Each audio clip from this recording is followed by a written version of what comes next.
பள்ளிக்கூடம் போகாது என தடுத்தார்களோ அந்த ஜாதியில் பிறந்த கோவி செழியனை தமிழக அரசின் உயர்கல்வித்துறை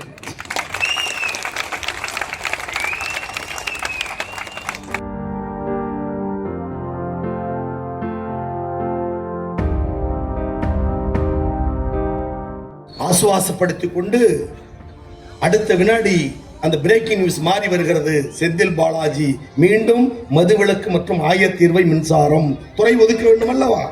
துறை இலாக்கா. அடுத்த ஆவடி நாசர் வெளிநாடு வாழ் தமிழர்கள் சிறுபான்மையினர் நலம். மூன்றாவது சேலம் ராஜேந்திரன் சுற்றுலா துறை. நான்காவது கோவி செழியன் ஒரு ஆட்டுத்துறைக்கு மாட்டுத்துறைக்கு குடிசை மாற்று வாரியத்திற்கு ஏதோ ஒரு இலாக்காவிற்கு அறிவிப்பார்கள், புதியவன் தானே அமைச்சரவைக்கு என்று காத்திருந்த நேரத்தில் என் தங்க தலைவர் அறிவித்தான்.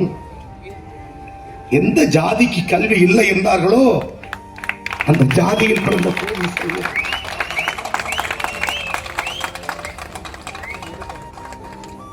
பள்ளிக்கூடம் போகாது என தடுத்தார்களோ அந்த ஜாதியில் பிறந்த கோவி செழியனை தமிழக அரசின் உயர்கல்வித்துறை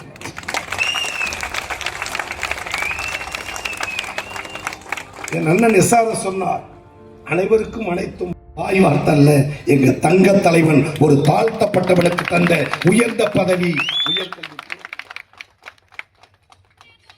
என்னையும் அறியாமல்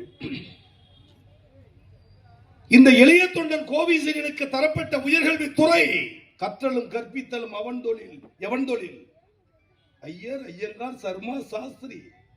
ஐயர் ஐயங்கார் சர்மா சாஸ்திரி உயர் ஜாதியில் பிறந்தவர்களுக்கு தான் அந்த கல்வி கற்றலும் கற்பித்தலும் அவன் தொழில். நீ அவனுக்கு அடிமை வேலை செய்ய வேண்டும். நீதான் சூத்திரன். காலில்